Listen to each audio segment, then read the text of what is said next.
దేవుడు గత వారం అంతా కూడా కాపాడి మరి ఒక వారంలో మనల్ని ఉంచినందుకు ఒకసారి దేవునికి స్తోత్రాలు చెల్లిద్దాం. హల్లెలూయా.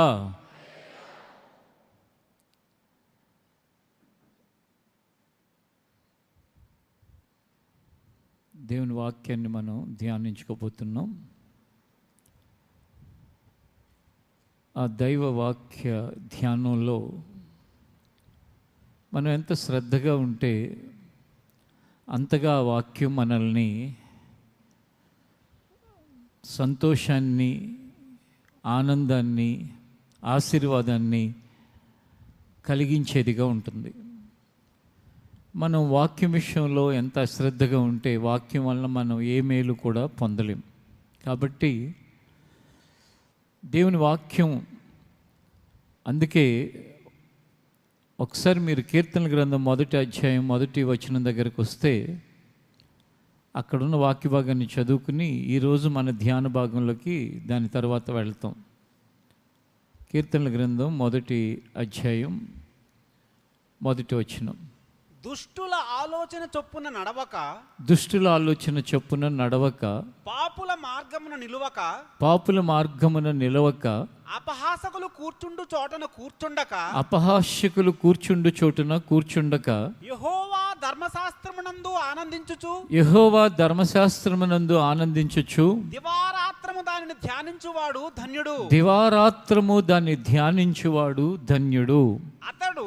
అతడు నీటి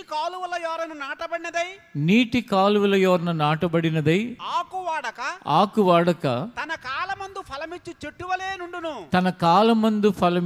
చెట్టువలే ఉండును. అతడు చేయునదంతయు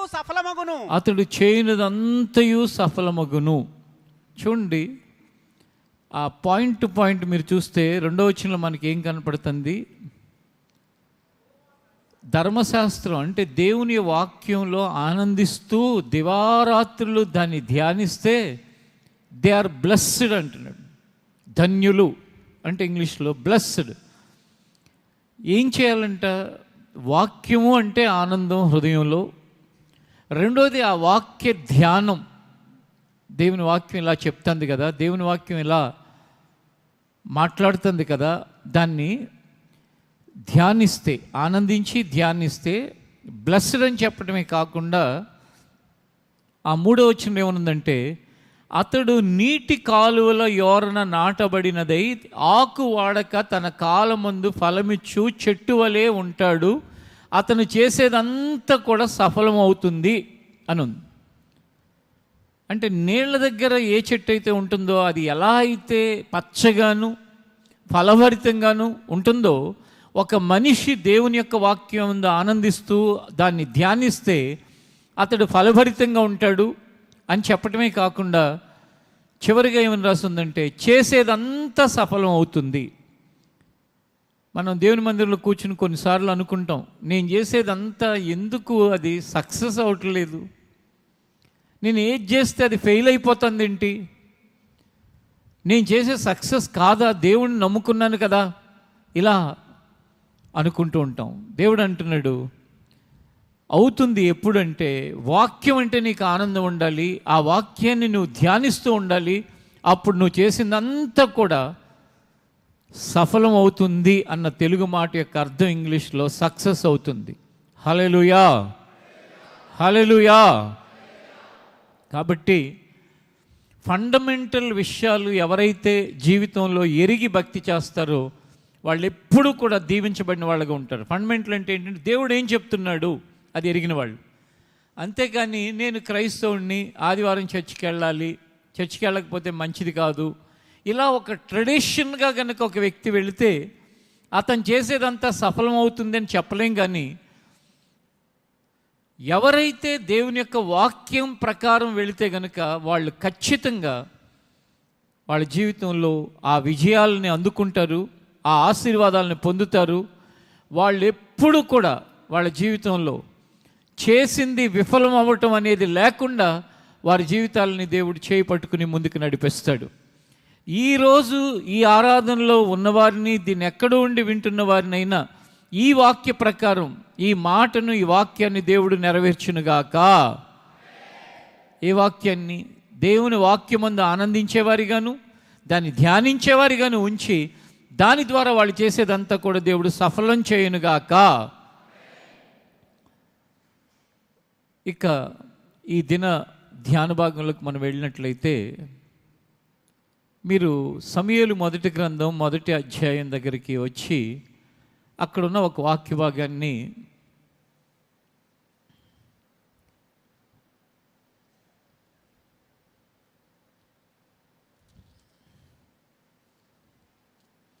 సమూయేలు మొదటి గ్రంథం 1వ అధ్యాయం 27వ వచనం. ఈ బిడ్డను దయచేయమని యెహోవాతో నేను చేసిన మనవిని ఆయన నాకు అనుగ్రహించెను. కాబట్టి నేను ఆ బిడ్డను యెహోవాకు ప్రతిష్ఠించుచున్నాను. తాను బ్రతుకు దినములన్నిటను వాడు యెహోవాకు ప్రతిష్ఠితుడు అని చెప్పెను. అప్పుడు వాడు యెహోవాకు అక్కడనే మ్రొక్కెను. చూడండి, 27వ వచనంలో ఏమనుందంటే, ఈ బిడ్డను, ఒక చిన్న బిడ్డను పట్టుకుని ఒక తల్లి ఏమంటుందంటే, ఈ బిడ్డను దయచేయమని యెహోవాతో నేను చేసిన మనవిని ఆయన నాకు అనుగ్రహించాడు. ఓ తల్లి సంతానం లేక ఒకలాగా అందరూ చూస్తూ ఉంటే ఆ చూపుల్ని భరించలేక, అవమానిస్తుంటే ఆ అవమానాలని తట్టుకోలేక, సూటిపోట్లు మాట్లాడుతుంటే వాటిని వినలేక, జీవితంలో చాలా వేదన చెందుతూ, నా వేదన ఇక్కడ కాదురా, నేను దేవుని మందిరానికి వెళ్ళి ఈ వేదన పడతాను అని చెప్పి షిలోహు అనే ప్రాంతంలో ఉన్న మందిరానికి వెళ్ళి, ఆ రోజుల్లో ఆ షిలోహు ప్రార్థనా మందిరంలో సేవకుడిగా ఎవరున్నారంటే ఏలీ అనే ఒక దైవజనుడు ఉన్నాడు. ఆయన పెద్ద వయసులోకి వెళ్ళిపోయి కన్నులు కూడా సరిగా కనపడక అక్కడ సేవకుడుగా ఉన్న వ్యక్తి. ఆ మందిరంలోకి పోయి ఈ స్త్రీ ఎలాంటి వేదన చెందుతుందంటే, ఒక రకంగా చెప్పాలంటే ప్రసవేదన అంటారు. అంటే పిల్లల్ని కనేటప్పుడు ఆ తల్లి పడే 9 మాసాలు మోసి పిల్లల్ని కనేటప్పుడు ఒక వేదన ఉంటుంది. ఆ వేదన పడిన వాళ్ళకి తప్ప ఆ వేదన గురించి ఎవరు మాట్లాడినా సరే అది ఎవరికి తెలీదు. ప్రసవేదన అంటే ఏమనుకుంటున్నారు, ఇంకో జన్మ లాంటిది అంటారు. పుస్తకాల్లో రాసి ఉంటుంది, మనం అంటాము, కానీ అది మనకి తెలీదు. పోనీ ఆ వేదన వలన కన్నా పిల్లలకి అర్థమవుతుందంటే వాళ్ళకి కూడా తెలియదు. ఎవరైతే ఆ వేదన గుండా వెళతారో వాళ్ళకే తెలుస్తుంది. అందుకే దాన్ని ప్రసవేదన అంటారు. పిల్లల్ని కనేటప్పుడు పడే వేదన. వేదన అంటే ఏంటంటే శారీరకంగా, మానసికంగా వాళ్ళు ఎంత పెయిన్ఫుల్గా ఉంటుంది అనటానికి అది నిదర్శనం. ఈమె పిల్లలు లేరు, నాకు సంతానం కావాలి అని దేవుని మందిరంలో ఎంతో కన్నీరు మున్నీరై విలపిస్తాను, ఏడుస్తాను. జీవితంలో ఏదైనా మనకి అత్యవసరమై మనకి అంత దుఃఖాన్ని కలిగించే విషయం ఉంటే దాని విషయమే మనం చేయాల్సింది ఏంటో తెలుసా? దేవుని యొక్క మందిరానికి వచ్చినప్పుడు ఆ దుఃఖమంతా దేవుని ఎదుట కనుక కుమ్మరించుకుంటే, అయ్యా నా ఇంట్లో పరిస్థితులు ఇలా ఉన్నాయి, నా యజమానిలో ఉన్న ఆ సమస్యలు ఇవి, నా కుటుంబంలో నా పిల్లల వల్ల కలుగుతున్న పరిస్థితులు ఇవి, నాకెవరున్నారు, నా అండ నీవే కదా, నా దిక్కు నీవే కదా, నా ఆధారం నీవే కదా, నా ఈ బాధకి పరిష్కారాన్ని కలిగించేవాడు నువ్వే కదా.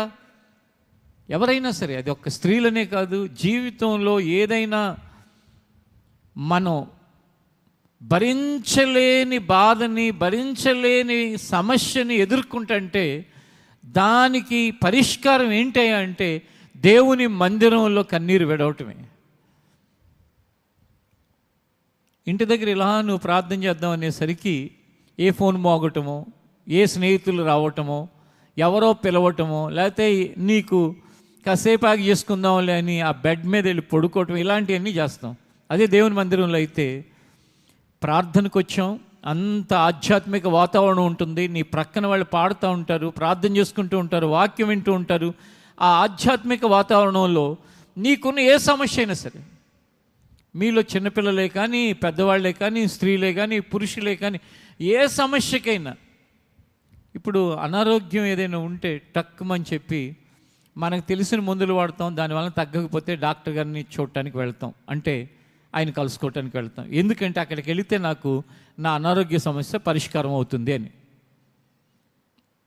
ఏవైనా డబ్బు అవసరం అవుతుంది, ఆ ఏటీఎం సెంటర్కో లేకపోతే ఇంకా కావాలంటే బ్యాంకో వెళ్తాం, ఎందుకంటే అక్కడికి వెళితే నా అకౌంట్లో ఉన్న వాటిని నేను తీసుకోవచ్చు అని.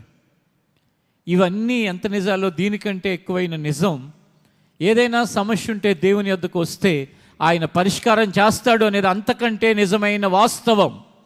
అది ఎవరి జీవితంలో అయితే మనస్ఫూర్తిగా విశ్వసించి వెళుతూ ఉంటారో వాళ్ళు అద్భుతాలు చూస్తారు.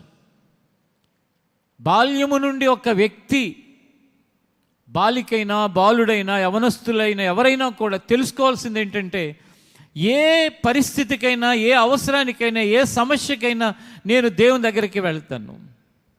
ఈ హన్నా అనే ఆమె కూడా అలాగే వెళ్ళిందండి. ఏడ్చిందా?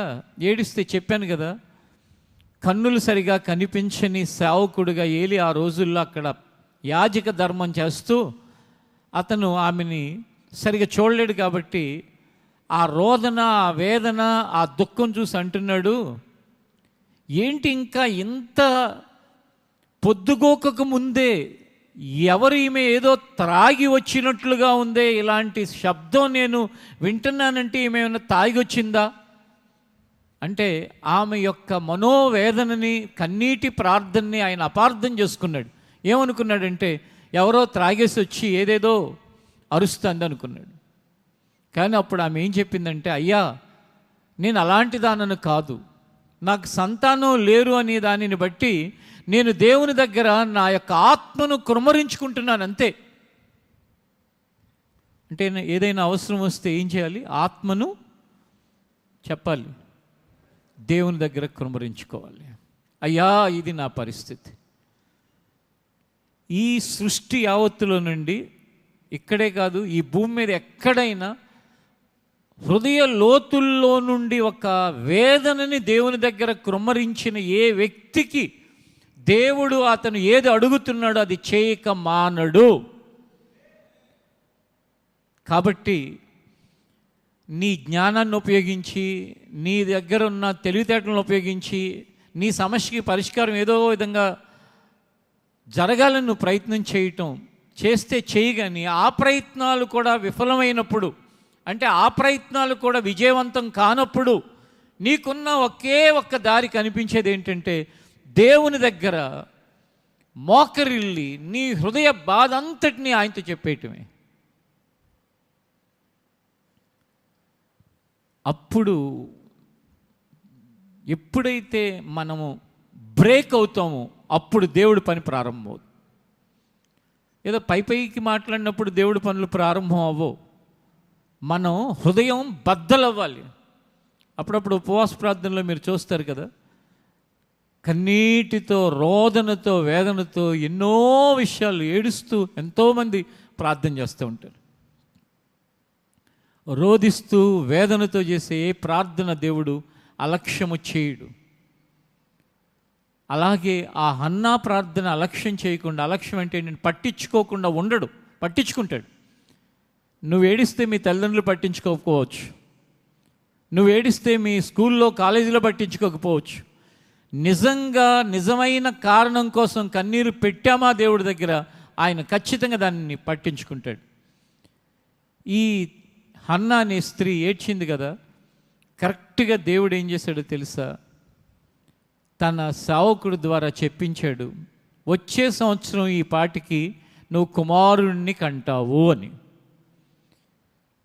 చెప్పిన విధంగానే ఆ నెక్స్ట్ ఇయర్కి ఆమె కుమారుణ్ణి కని మనం చదివిన వాక్య భాగంలో మాట చెప్తుంది. ఏమనంటే, సంతానం లేనప్పుడు నేను దేవుడిని అడిగాను, దేవుడు నాకు ఈ బిడ్డను అనుగ్రహించాడు, ఈ బిడ్డ నేను దేవునితో చెప్పుకున్నట్లుగానే ఆయనకే నేను ప్రతిష్ఠిస్తున్నాను, అంటే ఇంకా ఆయనకి ఇచ్చేస్తున్నాను. ఈ నా కుమారుడు తన జీవితకాల పర్యంతము కూడా దేవుని కుమారుడుగా ఉంటాడు అని ఒక పిల్లవాడిని ఆ మందిరంలో పెట్టింది. ఎప్పుడైతే ఈ హన్న ఆ పిల్లవాడిని ఆ మందిరంలో పెట్టిందో, ఆ పిల్లవాడి పేరు సమూయేలు. ఆ పిల్లవాడు పెరిగి పెద్దవాడు అవుతున్నాడండి. నిజంగా లేక పుట్టిన పిల్లోడిని మళ్ళా పుడతారో లేదో అని సందేహాలు రావచ్చు.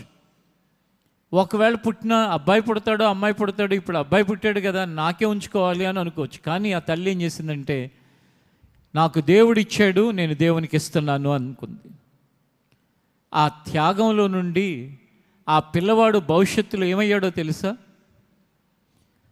ఆనాటి ఆ ప్రాంతాలలో ఈ చివర మొదలుకుని ఆ చివర ఏమని పిలిచేవాళ్ళంటే, దాను మొదలుకుని బెహర్షబా వరకు సమూయేలు అనే వ్యక్తి ఒక గొప్ప ప్రవక్తగా స్థిరపరచబడ్డాడు. తల్లి త్యాగాల్లో నుండి వచ్చిన పిల్లవాడు ఎంత ప్రయోజకుడయ్యాడో చూడండి. కాబట్టి ప్రతి త్యాగము పర్యవసానం ఏముంటుందంటే గొప్ప ఆశీర్వాదం ఉంటుంది. ఈ ఆరాధనలో తల్లులైన వారు లేక తల్లి వంటి మనస్సు గల వాళ్ళు అందరూ కూడా జీవితంలో దేవుని యొక్క మార్గములో ఒక త్యాగపూరితమైన మనసుతో బ్రతకండి. నా కూతురు లేక నా కొడుకు, నా కుటుంబము దేవుని కొరకు బ్రతకాలి, దేవుని యొక్క నామము సమాజములో ఘనపరచటానికి బ్రతకాలి, దేవుని యొక్క నామము లోకంలో హెచ్చించబడటానికి బ్రతకాలి. ఐగుప్తు దేశంలో యోసేపు అనే వ్యక్తి బానిసగా వెళ్ళి, ఆ బానిసగా వెళ్ళిన వ్యక్తి ఆ దేశంలో రాజు తర్వాత రాజు అంత గొప్ప వ్యక్తి అయ్యి దేవునికి మహిమ కలిగేటట్లుగా చేశాడు. మోషే నీళ్ళల్లో పడి చచ్చిపోవలసిన వాడు, నదిలో పడవేయవలసిన వాడు, జాగ్రత్తగా తల్లి కాపాడితే ఇశ్రాయేలులందరికీ రక్షకుడుగా మారాడు. దానియేలు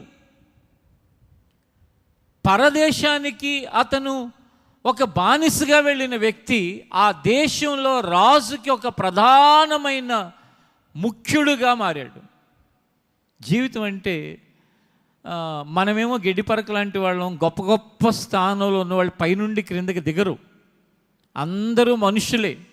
కానీ ఆ మనుషులలో నుండి ఎవరైతే త్యాగంతోనూ, ఎవరైతే సమర్పణతోనూ, ఎవరైతే ఎలా పెంచాలో, ఎలా వాళ్ళ జీవితాలకి ఏవి నేర్పించాలో అవి నేర్పిస్తే వాళ్ళు ప్రయోజకులుగా మారుతారు. ఇప్పుడు ఆ పిల్లవాడిని వదిలేసేటప్పుడు పాలు మాన్పించబడే వయసులో వదిలేసింది ఆ తల్లి. ఏడవడా? సమూయేలు అనే వ్యక్తి ఏడుస్తాడా? ఏడవడా? ఏడుస్తాడు. ఏడిస్తే ఏడవని ఈ బిడ్డ దేవుని బిడ్డ అనుకుంది. ఆమెన్.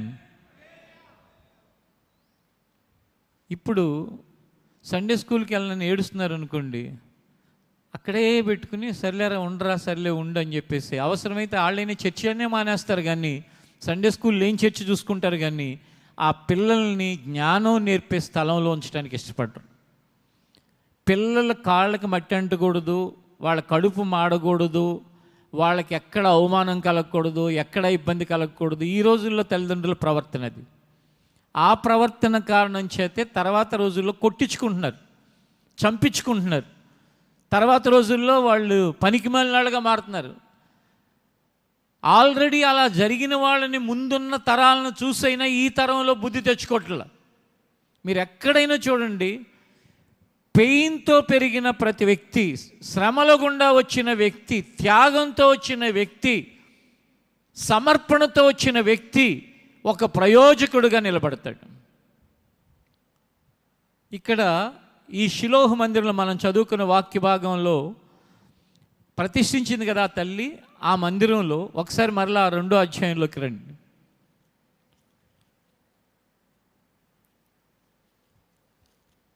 సమూయేలు మొదటి గ్రంథం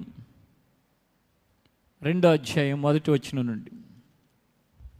మరియు హన్నా విజ్ఞాపన చేసి ఇలాగ నేను హన్నా విజ్ఞాపన చేసి ఇలాగున నేను నా హృదయము యెహోవా యందు సంతోషించుచున్నది, నా హృదయము యెహోవా యందు సంతోషించుచున్నది, యెహోవా యందు నాకు మహాబలము కలిగెను, యెహోవా యందు నాకు మహాబలము కలిగెను, నీ వలని రక్షణను బట్టి నీ వలన రక్షణను బట్టి సంతోషించుచున్నాను, సంతోషించుచున్నాను, నా విరోధుల మీద నేను అతిశయపడుదును, నా విరోధుల మీద నేను అతిశయపడుదును. యెహోవా వంటి పరిశుద్ధ దేవుడు ఒకడునూ లేడు, యెహోవా వంటి పరిశుద్ధ దేవుడు ఒకడునూ లేడు, నీవు తప్ప మరి ఏ దేవుడునూ లేడు, నీవు తప్ప మరి ఏ దేవుడునూ లేడు, మన దేవుని వంటి ఆశ్రయదుర్గం ఏదియూ లేదు, మన దేవుని వంటి ఆశ్రయ దుర్గము మరి ఏదియూ లేదు. ఎంత మంచి మాటలు చెప్పిందండి. యెహోవా వంటి పరిశుద్ధ దేవుడు ఒక్కడునూ లేడు, నీవు తప్ప మరి ఏ దేవుడునూ లేడు, మన దేవుని వంటి ఆశ్రయ దుర్గం ఏదియూ లేదు. 8వ వచనంలో ఏముందో చూడండి. దరిద్రులను అధికారులతో కూర్చుంటబెట్టుటకును, అధికారులతో కూర్చుండబెట్టుటకును, మహిమగల సింహాసనమును స్వతంత్రింపజేయుటకును, వారిని మంటిలో నుండి లేవనెత్తువాడు ఆయనే, వారిని మంటిలో నుండి లేవనెత్తువాడు ఆయనే, లేమిగల వారిని పెంట కుప్ప మీద నుండి లేవనెత్తువాడు ఆయనే, పెంట కుప్ప మీద నుండి లేవనెత్తువాడు ఆయనే, భూమి యొక్క స్తంభములు యెహోవా వశము, లోకమును వాటి మీద ఆయన నిలిపి ఉన్నాడు. చూడండి, మంటిలో నుండి ఎవరిని, మంటిలో నుండి ఎత్తువాడు ఆయనే. దరిద్రులను అధికారులతో కూర్చుండబెట్టడానికి, లేమి గల వారిని పెంట కుప్ప మీద నుండి లేవనెత్తువాడు ఆయనే. అంటే ఏంటంటే, ఈరోజు నీ పరిస్థితి ఏదైనా, నువ్వు ఉన్న ఈ స్థితిలో నుండి ఒక ఉన్నతమైన స్థానానికి హెచ్చించేవాడు ఆయనే. లేమిలో నుండి అంటే ఇప్పుడు నీకు దగ్గర లేక చాలా ఇబ్బంది పడుతూ ఉండొచ్చు, కానీ లేమిలో ఉన్న నిన్ను ఆయన ఒకానొక రోజు వచ్చే సమయానికి నిన్ను ఉన్నతమైన వాడిగా చేసేవాడు ఆయనే. అందుకే ఏం చేయాలంటే, ప్రభువా నా కొడుకు నీకు ప్రతిష్ఠితుడు, నా కూతురు నీకు ప్రతిష్ఠితురాలు, నా కుటుంబము నీది నాయన. ఏమండి, దేవుడితో నా కుటుంబం నీదంటే ఆయన స్వార్థానికి వాడుకుంటాడండి? నా కొడుకు నీవాడయ్యా అంటే ఏమైనా వాడుకుంటాడా? ఏమంటాడంటే, నా వాడని నాకు అప్పగించావు కదా, నా చేతుల్లో ఉన్నాడిని నేను ఎంత గొప్పడిగా చేస్తానో చూడని ఆయన చేసి రుజువు చేస్తాడు. అది దేవుడు.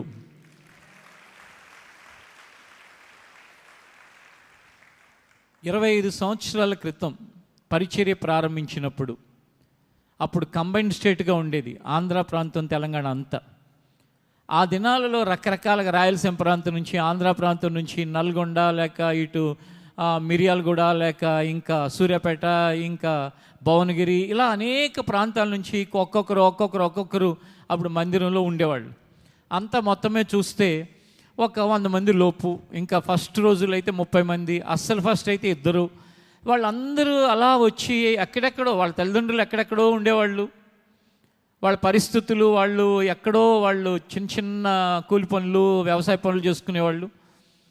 ఆ రోజున ఆయా ప్రాంతాల నుండి వచ్చిన వాళ్ళందరినీ అండి, ఆ యవన కాలంలో వాళ్ళకి 18, 19, 20, 22, 24 ఇలా ఉంటే వాళ్ళకి ఎలా బ్రతకాలి, ఏం చేయాలి, ఎలా దేవుని యొక్క మాట వినాలి, అవి నేను నేర్పించింది.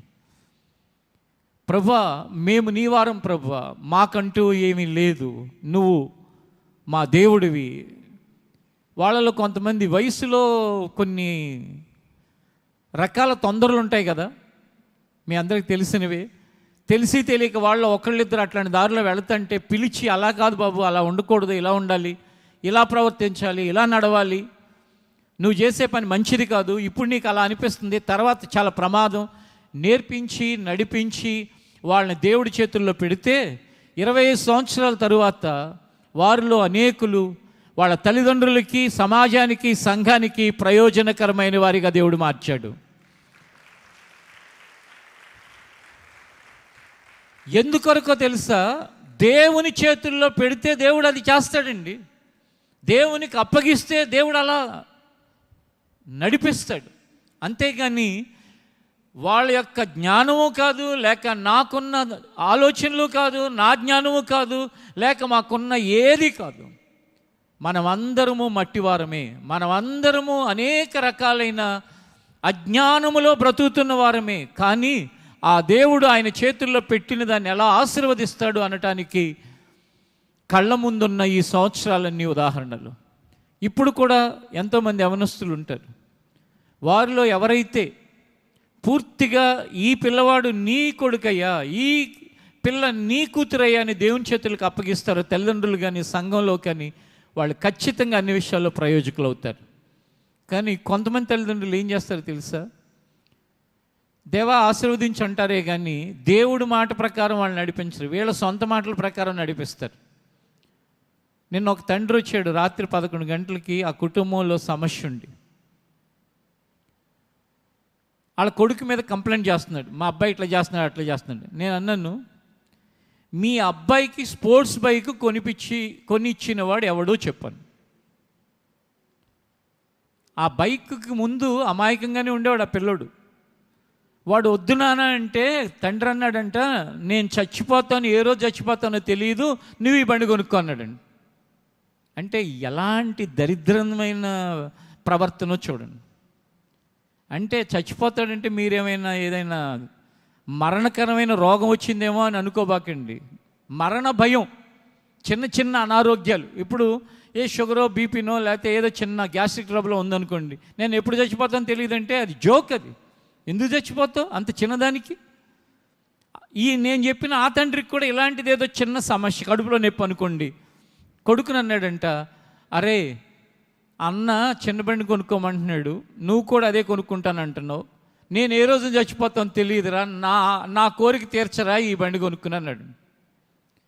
పోనీ మీరు అనుకోవచ్చు, కోటీశ్వరుడేమో పిల్లల్ని ఆ బైక్ మీద చూసి, ఆ కారు మీద చూసి సంతోషపడదాం అనుకుంటున్నారేమో. కాదు, అప్పులు ఓ పక్కన అప్పులు పెట్టుకుని ఇదిగో ఇట్లాంటి సలహాలు ఇస్తారు.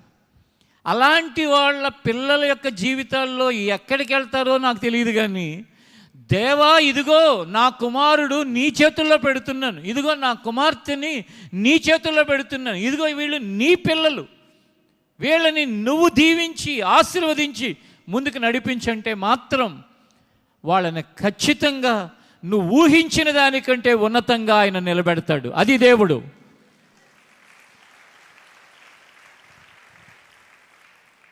నిన్న రాత్రి ప్రార్థన అయిపోయిన ఒక తల్లి వచ్చారు. ఎక్కడో చాలా దూరంలో ఉంటారు, 400 కిలోమీటర్ల దూరంలో ఉంటారు హైదరాబాద్కి. వచ్చి చేతులు పట్టుకుని, అయ్యా నా పిల్లల్ని మీ మధ్యలో దేవుళ్ళో చక్కగా ముందుకు నడిపిస్తున్నారా, చాలా కృతజ్ఞతలు అయ్యా, మేము ఎక్కడో ఉంటున్నాం కానీ వాళ్ళు క్రమశిక్షణతో విలువలతో బ్రతుకుతున్నారంటే అది దేవుడి వలన మీ ద్వారా జరుగుతుందయ్యా అని తను హృదయ లోతుల్లో నుండి ఎంతో కృతజ్ఞతతో చెప్తున్నారు. కారణం ఏంటి? ఎవరు ఎవరికి ఏం చేయలేరు, కానీ ఎవరు దేవుని చేతులకు అప్పగించబడతారో వాళ్ళ జీవితాలు ఎంతో మనోహరంగాను ఆశీర్వాదకరంగాను ఉంటాయి. ఈ సమూయేలు అనే చిన్న పిల్లవాడు 3వ అధ్యాయంలో చూడండి, అది ఒకసారి. పెంట కుప్పల మీద నుంచి దీన్ని లేవనెత్తువాడు, ఇవన్నీ 2వ అధ్యాయంలో కనపడుతున్నాయి. 3వ అధ్యాయంలోకి వచ్చేసరికి బాలుడైన సమూయేలు ఏలీ ఎదుట యెహోవాకు పరిచర్య చేయుచు ఉండెను. ఆ దినములలో యెహోవా వాక్కు ప్రత్యక్షమగుట అరుదు, ప్రత్యక్షము తరచుగా తటస్థించుట లేదు. ఆ కాలమందు ఏలీ కన్నులు మందదృష్టి గలవైనందున అతడు చూడలేక తన స్థలమందు పండుకుని ఉండగాను, దీపము ఆరిపోక మునుపు సమూయేలు దేవుని మందస్సమున్న యెహోవా మందిరములో పండుకుని ఉండగను యెహోవా సమూయేలును పిలిచెను. అతడు చిత్తమండి నేనున్నానని చెప్పి ఏలీ దగ్గరకు పోయి, నీవు నన్ను పిలిచితివి కదా, నేను వచ్చి ఉన్నానెను. అతడు నేను పిలవలేదు, పోయి పండుకొనమని చెప్పగా అతడు పోయి పండుకొనెను. 6వ వచనంలో యెహోవా మరలా సమూయేలును పిలవగా సమూయేలు లేచి ఏలీ యొద్దకు పోయి, చిత్తము నీవు నన్ను పిలిచితివి గనుక వచ్చి తిననెను. అయితే అతడు, నా కుమారుడా, నేను నిన్ను పిలవలేదు, పోయి పండుకొనమనెను. 7వ వచనంలో సమూయేలు అప్పటికి యెహోవాను ఎరుగకుండెను, యెహోవా వాక్కు అతనికి ఇంకా ప్రత్యక్షము కాలేదు. యెహోవా మూడవ మారు సమూయేలును పిలవగా అతడు లేచి ఏలీ దగ్గరకు పోయి, చిత్తము నీవు నన్ను పిలిచితివే, ఇదిగో వచ్చి తిననగా, ఏలీ యెహోవా ఆ బాలుని పిలిచినని గ్రహించి, నీవు పోయి పండుకొమ్ము, ఎవరైనను నిన్ను పిలిచిన ఎడల యెహోవా నీ దాసుడు ఆలకించుచున్నాడు, ఆజ్ఞ ఇమ్మని చెప్పమని సమూయేలుతో అనగా, సమూయేలు పోయి తన స్థలమందు పండుకొనెను. తరువాత యెహోవా ప్రత్యక్షమై నిలిచి ఆ రీతిగా సమూయేలు సమూయేలు అని పిలవగా, సమూయేలు నీ దాసుడు ఆలకించుచున్నాడు, ఆజ్ఞ ఇమ్మనెను. చూడండి, సమూయేలు పెద్దడా చిన్నడా? సమూయేలు ఏమని రాస్తుంది బైబిల్లో? బాలుడు. హల్లెలూయా, హల్లెలూయా. బాల్యములోనే దేవుడు మాట్లాడటం ప్రారంభించాడు. మనసంతా పులకిస్తుందండి ఆ మాటను ఉచ్చరిస్తుంటేనే. బాలుడై ఉండగానే సమూయేలుతో దేవుడు మాట్లాడటం మొదలుపెట్టాడు. సమూయేలు సమూయేలు అని పిలుస్తున్నాడు. ఈ ఆరాధనలో నిలిచి ఉన్న తల్లిదండ్రులైన వారు, ముఖ్యంగా తల్లులైన వారు, నీ పిల్లలు దేవుని పిలుపు అందుకుని వారు బాల్యము నుండి దేవుని ప్రత్యక్షతకు నోచుకోవాలని ఆశ ఉందా? నిన్న నేడు నిరంతరము దేవుడు ఒకే రీతిగా ఉన్నవాడు. ఆయనలో ఎటువంటి వంకరతనము లేదు, ఆయనలో ఎటువంటి మార్పు లేదు. ఆయన ఏ తల్లి తన పిల్లల్ని ఆయనకు అప్పగిస్తుందో వారితో మాట్లాడటానికి, వారికి ప్రత్యక్షమవటానికి, వారి చేయి పట్టుకుని నడపటానికి ఆయన ఇష్టపడుతున్న దేవుడుగా ఉన్నాడు. ఈ సమూయేలుని దేవుడు పిలిచినప్పుడు 3 సార్లు పిలిచాడని చదివాం కదా. సమూయేలు తెలియక అమాయకంగా వెళ్ళి వాళ్ళ గురువు గారి దగ్గరికి, అంటే అక్కడ సేవకుడు అనమాట ఆ మందిరంలో. ఇక్కడ మీలో ఉన్న కొంతమంది డౌట్ కూడా క్లారిఫై అవుతుంది. ఏంటో తెలుసా? సమూయేలు అప్పటికి సేవకుడా? కాదు, చిన్న పిల్లవాడు. అమ్మ వదిలేసింది మందిరంలో, అంతే. దేవుడు మాట్లాడాలంటే సేవకులై ఉండక్కర్లేదు. సమూయేలు సేవకుడి యొక్క కొడుక? ఆల్రెడీ ఉన్నారు, ఆ ఏలీ కొడుకులు 2 ఉన్నారు, హోప్ని పీనిహాసు వాళ్ళ పేర్లు. వాళ్ళతో దేవుడు మాట్లాడలేదు. ఎందుకంటే వాళ్ళు దేవుని యొక్క మాట వినకుండా వాళ్ళ ఇష్టానుసారంగా బ్రతుకుతున్నారు కాబట్టి. ఈ పిల్లవాడితో మాట్లాడటం ఏంటి? ఈ పిల్లవాడు దేవునికి ప్రతిష్ఠితుడు.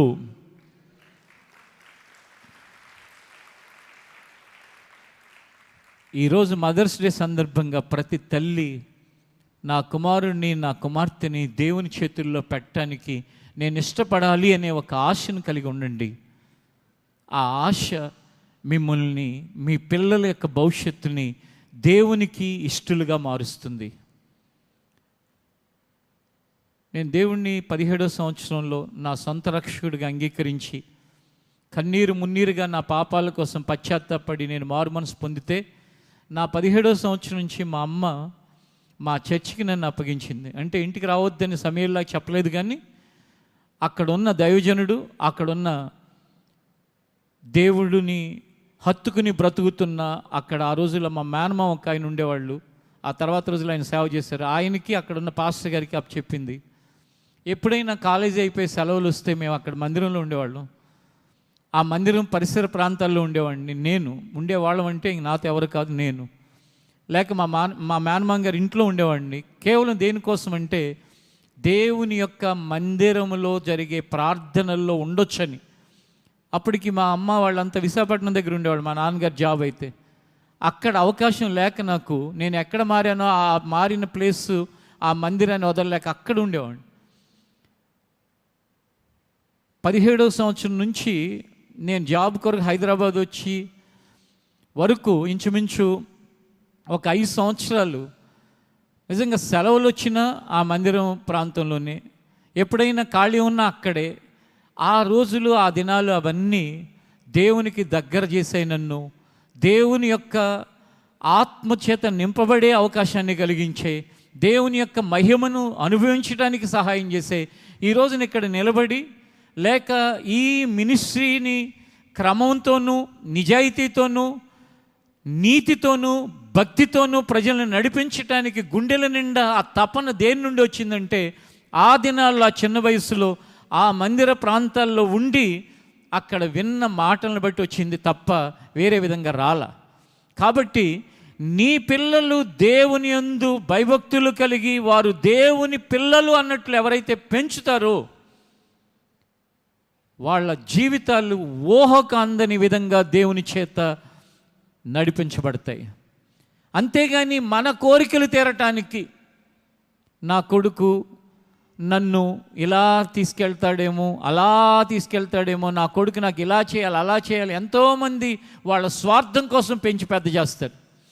చివరికి వాళ్ళ చేత చెంపదెబ్బలు తింటూ ఉంటారు. కొడుకులే కాదు, కూతురులతో కూడా. మొన్న ఒక తల్లి వచ్చి ఏడుస్తుంది. 12-13 సంవత్సరాలైనా లేని కూతురు కొడతాందంట, తల్లిని మీదబడి కొడతాందంట. స్వార్థానికి పెంచితే చివరికి దెబ్బలు తినటం, ఉమ్మి వేయించుకోవటం మిగులుతుంది. అదే దేవుని కోసం పెంచితే వాళ్ళు 10 మందికి ఉపయోగపడతారు, నీకు కూడా ఉపయోగపడతారు. 10 మంది మధ్యలో నీ నామము లేక నీ పిల్లలు అనే ఆ పేరు దేవుని యొక్క మహిమకు అర్హులుగా మార్చబడతారు. కాబట్టి ఈ మదర్స్ డే సందర్భంగా ప్రతి తల్లి దేవుడు మీకు ఇచ్చిన వారిని వాళ్ళకి ఇష్టం లేకపోయినా, వాళ్ళకి నచ్చకపోయినా, నీ తల్లిగా నువ్వు, అయ్యా నాకు ఇచ్చిన నా కుమారుడు, నాకు ఇచ్చిన కుమార్తె నీవిచ్చిన వాళ్ళయ్యా, నీ వాళ్ళగా వాళ్ళని ఎదిగించు, నీ వాళ్ళగా వాళ్ళని మార్చు, నీ వాళ్ళగా వాళ్ళని రూపాంతరం చెందించు. ట్రాన్స్ఫర్మేషన్ అంటారు కదా ఇంగ్లీష్లో. అలాంటి అనుభవాలు నడిపించని ఎవరు అడుగుతారో వాళ్ళ జీవితాల ద్వారా ఈ సమూయేలు పెరిగి పెద్దవాడైతే, మనం చదువుకున్న మాటలు మీకు గుర్తున్నాయి కదా, ఆ రోజుల్లోనంట దేవుని ప్రత్యక్షత ఎప్పుడో వస్తుందంట. అసలు పెద్దగా ఎవరికి దేవుని ప్రత్యక్షత కలగట్లా. అలాంటి టైంలో సమూయేలుతో దేవుడు మాట్లాడి సమూయేలుని పిలిచి ఏం చేశాడు తెలుసా? ఇదిగో ప్రజలందరి చెవులు గింగురుమనే వార్త ఒకటి చెప్తున్నాను చూడు. ఏలీ కొడుకులు ఎవరైతే సేవకుడుగా ఉన్నాడో నీకు, ఆ కొడుకులు నా మాట వినకుండా ఇష్టానుసారంగా ప్రవర్తిస్తున్నారు. వాళ్ళ మీద నేను ఉగ్రతను చూపించే సమయం రాబోతుంది, ఇదిగో అని అన్ని క్లియర్గా చెప్పాడండి. అంటే దేవునికి ఎవరైతే ప్రతిష్ఠితులుగా ఉంటారో వాళ్ళని ఆయన ఒక స్నేహితుడిలాగా మసులుతాడు. చాలాసార్లు మనం కొంతమందిని చూసినప్పుడు అసూయ వస్తుంది. ఎందుకో తెలుసా? ఇంత జ్ఞానం ఎక్కడి నుంచి వస్తుంది? ఇంతగా ఎలా అన్ని మంచి మంచి నిర్ణయాలు తీసుకుంటున్నారు, ఇలా ఎలా జరుగుతుంది అనుకుంటారు. దానికి కారణం ఏంటంటే ఆ దేవదేవుడు వాళ్ళకు ఒక మంచి స్నేహితుడు. అలాగున మీలో ప్రతి ఒక్కరికి ఆయన కలగజేయునుగాక. నీకొక ఆయన మంచి స్నేహితుడిగా ఉంటే నీ ఆరోగ్య విషయంలో కావచ్చు, నీ ఆర్థిక విషయాల్లో కావచ్చు, నీ కుటుంబ విషయంలో కావచ్చు, లేక నీ జీవితంలో ఏ విషయంలో అయినా కావచ్చు, ఆయన ఏం చేస్తాడంటే చక్కగా నిన్ను గైడ్ చేస్తాడు. సమూయేలు నుండి బాల్యం నుండి దేవుడు అలా గైడ్ చేసి ఒకరోజు వచ్చింది. వస్తే ఆ ప్రజలందరూ ఏమనుకుంటున్నారో తెలుసా? సమూయేలు ఏ మాట చెప్తాడో ఆ మాట జరిగి తీరుతుంది అని అనుకుంటున్నారు. కారణం ఏంటంటే సమూయేలుని దేవుడు అంతగా హెచ్చించాడు. కారణం సమూయేలు దేవునికి ప్రతిష్ఠితుడు. దాను మొదలుకుని, అంటే ఆ దేశం యొక్క ఈ చివర మొదలుకుని ఆ చివరి వరకు సమూయేలు నిజాయితీపరుడు. ఎవరి నుంచి ఏది ఎప్పుడు ఆశించని నిజాయితీపరుడుగా బ్రతికాడు. నీ కూతురు, నీ కొడుకు, నీ పిల్లలు, నువ్వు, నీ కుటుంబము సమూయేలు వంటి వారిగా దేవుని ఎదుట నిలవాలని ఆశ ఉందా? ఉంటే ఈరోజు దేవునితో చెప్పు, దేవా నాకిచ్చిన వారు నీ వారిగా ఇక నుండి నేను నీ చేతుల్లో పెడుతున్నాను. కొందరికి పెట్టడానికి అవసరమైన వయసు దాటిపోయి చాలా పెద్దళ్ళు అయిపోయి తల్లిదండ్రుల మీద తిరగబట్టడం, తల్లిదండ్రులను దూషించడం, తల్లిదండ్రులను అవమానించటం, రోడ్డు ఎక్కడ అవకాశం వస్తే అక్కడ వాళ్ళని అల్లరి చేయటం, ఆ స్థాయికి వెళ్ళిపోయిన వాళ్ళు కూడా మీ పిల్లల్లో కొందరు ఉండుండొచ్చు. పర్వాలా, వాళ్ళను కూడా అయ్యా ఇదిగో తెలిసి తెలియక నా కోసం పెంచుకున్నాను, ఇందాక చెప్పాను కదా, స్పోర్ట్స్ బైకులు కొనిచ్చి, లేకపోతే అవి కొనిచ్చి, ఈ కొనిచ్చి, చేసిన తప్పులను చేసేసాను, క్షమించు. ఇక మీదట నా చేయి దాటిపోయారు, నీ చేయి కూడా దాటిపోయినట్లుగా కనపడుతుంది, కానీ నీ పిల్లలు అనుకుంటున్నాను, ఇదిగో నీ చేతుల్లో పెడుతున్నాను అని ఈ మదర్స్ డే సందర్భంగా తల్లులు మీ పిల్లల్ని దేవునికి అప్పగించి చూడండి. వాళ్ళు నీ మీద తిరగబడుతున్న వాళ్ళే అయినా, నీ మాట వినని వాళ్ళే అయినా, దేవుని దూషిస్తున్న వాళ్ళే అయినా, దైవ భయం పోయిన వాళ్ళే అయినా దేవుని చేతుల్లో పెట్టు. దేవుడు అంటాడు, నా చేతులకు అప్పగించిన దాన్ని ఎలా మార్చాలో, ఎలా కాపాడాలో, ఎలా సరిచేయాలో, ఎలా దానిని సక్రమంగా చేయాలో నాకు తెలుసు, నేను చూసుకుంటాను అంటాడు. ఒకరోజు సౌలు అనే వ్యక్తి దేవుని సంఘాన్ని హింసిస్తూ ఉంటే, సంఘం అందరూ కలిసి, ఇది సౌలు అనుకోండి, ఇదిగో నీ చేతుల్లో పెడుతున్నాం, మమ్మల్ని చంపుతున్నాడు, మమ్మల్ని హింసిస్తున్నాడు, మమ్మల్ని బాధ పెడుతున్నాడు, ఇక మేమేం చేయలేం, ఇదిగో నీ చేతుల్లో పెడుతున్నాం అని ఆ సౌలు అనే వ్యక్తిని ఇలా దేవుని చేతుల్లో పెట్టేశారు. పెట్టగానే ఒక రోజున దేవుని ప్రజల్ని హింసించటానికి గుర్రం మీద హడావుడిగా వెళుతుంటే ఇలాంటి మధ్యాహ్నకాల సమయంలో ప్రకాశమానమైన వెలుగు ఆకాశం నుండి ఆ సౌలు అనే వ్యక్తి కళ్ళల్లోకి పడి ఒక్కసారి పడిపోయి ఏమైంది అని కేకలు వేస్తున్నాడు. ఎవరు నాకు ఇలాంటి పరిస్థితి కలగజేసిందని. పైనుండి ఒక స్వరం వినపడుతుంది, నేను నీవు హింసిస్తున్న యేసుని అని. ఆ వ్యక్తి జీవితాన్ని, సౌలుని పౌలుగా మార్చి, ఆ తర్వాత ఇప్పుడు మనం బైబిల్లో చదువుకునే అనేక పత్రికలు రాసే ఓ గొప్ప భక్తుడిగా దేవుడు చేశాడు. తిరుగుబాటుదారుణ్ణి, దూషించిన వాడిని, హింసించిన వాడిని, హాని చేసిన వాడిని. దాంతో పోల్చుకుంటే నీ పిల్లలు ఎంత? దాంతో పోల్చుకుంటే ఎవరు తిరగబడుతున్నారో, ఎవరు వ్యతిరేకిస్తున్నారో, ఎవరు దూషిస్తున్నారో వాళ్ళెంత? కానీ కావాల్సింది ఏంటో తెలుసా? మనస్ఫూర్తిగా దేవుడి చేతులకు అప్పగించటం నీ హృదయంలో నుండి దేవుడికి కావాలి. కొంతమంది తల్లిదండ్రులు మాట వినకుండా చిన్న వయసులోనే 8th, 9th, 10th, intermediate, degree లెవెల్లో, నువ్వు వెళ్ళు, నేను రాను, నా ఇష్టమైతే వస్తాను, నువ్వెవరు నాకు చెప్పడానికి, నేను ఇంట్లో నుంచి పోతాను, ఇట్లా రకరకాలుగా. ఇప్పుడు సమాజంలో పెద్ద సమస్య ఏంటో తెలుసా? తినటానికి తిండి లేక ఇబ్బందులు పట్టాల మనుషులు, లేక అనారోగ్యాలు వస్తే దానికి జబ్బుకు ముందేంటో తెలియక బాధలు పట్టాల. మంచి డాక్టర్లు ఉన్నారు, మంచి హాస్పిటల్స్ ఉన్నాయి, తినటానికి కావాల్సిన డబ్బులు ఉన్నాయి, అన్నీ ఉన్నాయి. ప్రాబ్లం ఏంటంటే కన్న పిల్లలు మాట వినకుండా రోజు నరకాన్ని చూపిస్తున్న పరిస్థితులు ఎంతోమంది జీవితాల్లో కనపడుతున్నాయి.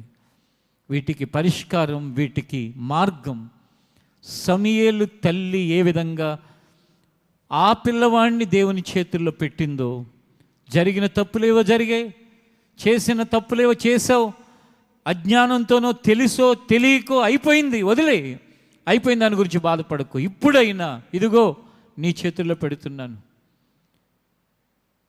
నా గర్భాన ఇచ్చిన వాడివి నువ్వే, నీ వంటి దేవుడు ఇంకా ఎవరూ కూడా లేరు, మాకు అండ నువ్వే, మా ఆధారం నువ్వే, మాకు ఆశ్రయదుర్గం, చదువుకున్నాం కదా, మాకు ఆశ్రయదుర్గం నువ్వే, కాబట్టి నీకు అప్పగిస్తున్నా అని చెప్పి చూడు. కాలం జరుగుతూ ఉండగా ఎలాంటి మార్పు వాళ్ళ ద్వారా దేవుడు చేసి దేవుడికి అప్పగించానండి. నేను ఆ రోజు దేవుడు నాతో మాట్లాడినప్పుడు ఏం జరిగిందో ఏంటో తెలియదు, కానీ నా కొడుకు అద్భుతంగా మారాడని నువ్వు చెప్పగలుగుతావు, అది దేవుడు చేసే కార్యం. నా కూతురు అద్భుతంగా మారిందని చెప్పగలుగుతావు, అది దేవుడు చేసే కార్యం. ఎవరి జీవితాన్నైనా ఆయన సరిచేయటం అనేది సాధ్యమే, అసాధ్యం అనేది లేనే లేదు. ఆయనకు అసాధ్యమైనది ఏదీ లేదు. ఈ గ్రంథంలో ఒక మాట ఉంటుంది, ఏముంటుందో తెలుసా? మనుషులకు అసాధ్యమే కానీ దేవునికి అసాధ్యమైనది ఏదైనా కలదా అంటే అసాధ్యమైనది ఏది కూడా లేదు. సమూయేలుని దేవుని చేతుల్లోకి అప్పగించిన తల్లి వలె ఇక్కడున్న ప్రతి స్త్రీని, లేక తల్లుల స్థానంలో ఉన్న ప్రతి తల్లిని దేవుడు సిద్ధపరచునుగాక. ప్రతి కుటుంబాన్ని ఏ విధంగా అయితే హన్నా తన కుమారుడైన సమూయేలును అప్పగించినప్పుడు ఆ కుమారుడు ఆ కుటుంబానికే కాకుండా ఆ దేశ ప్రజలందరికీ సంతోషాన్ని కలిగించే వ్యక్తిగా మారాడో, ఇక్కడున్న కుటుంబాల ద్వారా ఈ సమాజానికి సంతోషం కలిగేటట్లుగా దేవుడు సిద్ధపరచునుగాక. ఆయనకు ప్రతిష్ఠిత జనముగా మనందరినీ ఆయన చేయునుగాక. ప్రార్థన చేసుకుందాం. లేచి నిలబడండి.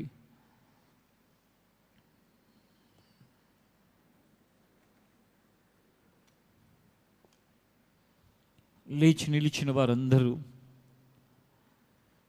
హన్నా దేవుని మందిరంలోకి వెళ్ళి తన ఆత్మను కుమ్మరించుకున్నట్లుగా ఏ విషయం కోసం నువ్వు దేవుని మందిరంలో చెప్పుకోవాలని అనుకుంటున్నావో దాన్ని చెప్పుకో, మనస్ఫూర్తిగా చెప్పేసుకో. ఎలాగ నడిపించాలి ఆయన చూసుకుంటాడు, ఎలా చేయాలో ఆయనకి తెలుసు, ఏ విధంగా చేయాలో ఆయన పని ఆయన చేస్తాడు.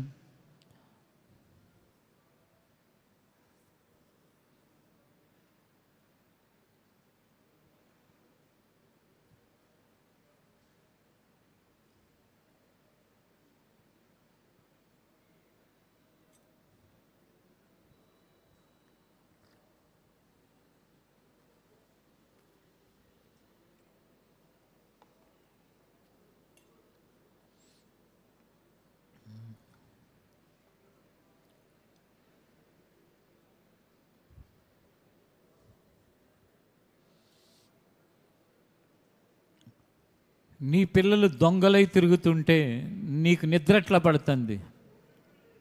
నీ పిల్లలు వ్యభిచారులై తిరుగుతుంటే నీకు నిద్ర ఎట్లా పడుతుంది? నీ పిల్లలు తిరుగుబాటుదారులై నిన్నే కొట్టడానికి వస్తుంటే నీకు నెమ్మదిగా ఎక్కడ బ్రతుకుతున్నావు?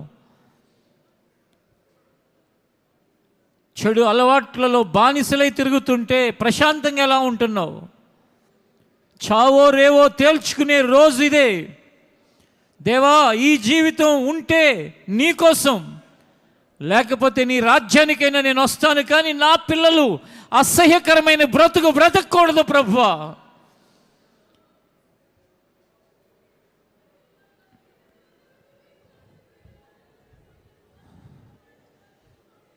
తన కుమారుణ్ణి దేవుని చేతుల్లో పెట్టి, వీడు దేవుని బిడ్డ, ఇక నా బిడ్డ కాదు అని దేవునికి ప్రతిష్ఠించిన హన్నా.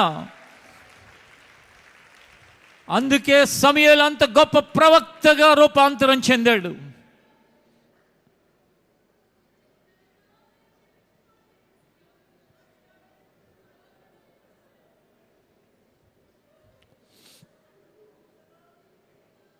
ఆమేన్. ప్రభా, నీ కనికరమును నీ దయను మా ఇళ్ళ చూపించి నీ వాక్యం ద్వారా మమ్మల్ని నడిపిస్తూ పెంటకుప్పల మీద నుంచి పైకి లేవనెత్తువాడనని, దరిద్రులను నాయన అధికారులతో కూర్చుండబెట్టువాడనని నీ వాక్యము నెరవేరినట్లు మా అందరి జీవితాల్లో సహాయం చేయి తండ్రి. హన్నా ఏ విధంగా తన కుమారుడైన సమూయేలునికి ప్రతిష్ఠించిందో ప్రతి తల్లి అలాగున ప్రతిష్ఠించి తన పిల్లల ప్రయోజకులు కావటానికి సహాయం చేయి. ఎలాగునైనా ప్రతి కుటుంబము మహిమతో నింపబడటానికి సహాయం చేయి. ప్రతి కుటుంబంలో ఉన్న పిల్లలు వర్ధిల్లటానికి సహాయం చేయి. మార్పు లేని వారు మార్పు చెందటానికి, తల్లిదండ్రులని హింసిస్తున్నవారు, దూషిస్తున్నవారు, తిరగబడుతున్నవారు, కొన్నిసార్లు చేయి చేసుకుంటున్నవారు, వారిలో మార్పును కలుగు చేయి తండ్రి. సమూయేలు ఎలా అయితే ఆ దేశంలోనే గొప్ప ప్రవక్తగా మారాడో, ప్రతి కుటుంబంలో ఉన్న పిల్లలు ఏ ఫీల్డ్లో ఉంటే ఆ ఫీల్డ్లో గొప్పవారగునట్లు సహాయం చేయి.